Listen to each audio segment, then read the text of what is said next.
আজকে নিজের বিয়ের প্রোগ্রামটা যেখানে করছি ঠিক সেই জায়গায় আরেকজনের বিয়ের প্রোগ্রামের অ্যারেঞ্জমেন্ট করব আমি। হ্যালো অ্যান্ড আসসালামু আলাইকুম এভরিওয়ান, দিস ইজ মি কানিজ হাসান কেয়া। আজকে আবারও সবাইকে ওয়েলকাম জানাচ্ছি আমার ফেসবুক পেজ কানিজ হাসান কেয়া থেকে।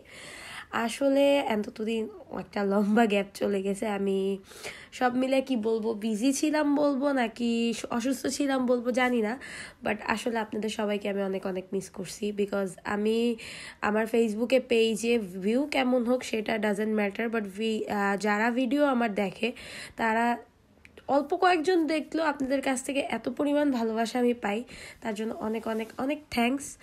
আর ভিডিওটা ভালো লাগলে অবশ্যই লাইক, কমেন্ট এবং শেয়ার করতে ভুলবেন না। আর সবাই আমাকে জানাবেন কে কোথা থেকে দেখছেন। তো এবার বলি যে কেন এই কথা বললাম। তো আমার বিয়েটা হয়েছিল করোনার সময়, যার কারণে আমি কোনো হল বুক পাই নাই, কোনো হল রুম পাই নাই, ইভেন কোনো হল বুক করতে পারি নাই, কোনো কিছুই বুক করতে পারিনি। করোনার সময় প্রোগ্রাম করাটাই নিষেধ ছিল। সো আমার প্রোগ্রামটা হয় আমাদের কল্যাণপুর গার্লস স্কুলের যেই অডিটোরিয়ামটা আছে সেখানে।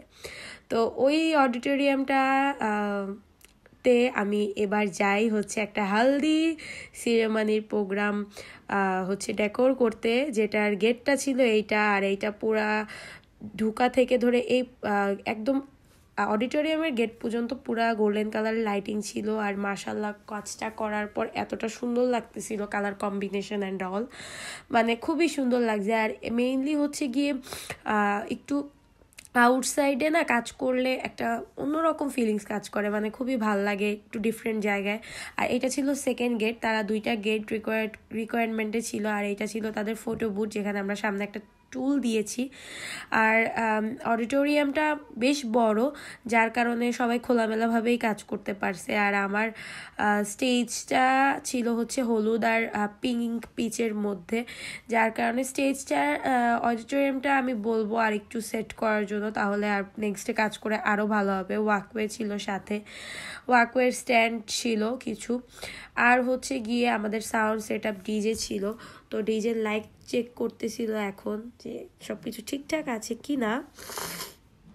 মেইনলি আপনাদের কাছে কেমন লাগছে আমাকে কিন্তু অবশ্যই জানাবেন। আমার এইরকম আউটসাইড ইভেন্টগুলো অনেক ভাল লাগে, আর ওইগুলা অনেক এনজয়ও করা যায়। আসলে কাজ করেও মজা আছে, ঘুরে ফিরে আবার কাজ করে কষ্টও আছে। কাজের আউটলুকটা অনেক ভালো আসবে, বাট কাজটা করাটা, তুলে ধরাটা অনেক টাফ, অনেক কিছুর প্রয়োজন হয়। সো এই তো আমি হচ্ছে ফাইনাল কিছু আর কি নিতেছিলাম, কি বল, ফুটেজ নিতেছিলাম। তারপরে দিন হচ্ছে আমি ফুচকা খাইতেছিলাম। এটা কবে ফুচকা খাইছিলাম আমার এক্স্যাক্ট মনেও নাই, দেখো অবস্থা আমার কিন্তু মনেও নেই। যাই হোক, তারপরে আবার হচ্ছে মামনির সাথে আম্মুর সাথে গিয়েছিলাম হচ্ছে একটু টুকটাক কেনাকাটা করতে। আর কেনাকাটার ভিডিও ব্লগ আমি আলাদাভাবে আপলোড করে দিব, তখন দেখে নিন। তারপরের দিন আবার রাত্রেবেলা ক্লায়েন্টে হ্যান্ডেল করতে গেলাম, না ওই দিনই ক্লায়েন্ট হ্যান্ডেল করতে গেছি। আর একটা বড় ভিডিও আসতেছে সামনে এইরকম আউটডোর কাজের। তো সবাই স্টে টিউন, দেখা হবে আমার নেক্সট ভিডিওতে। আল্লাহ হাফেজ।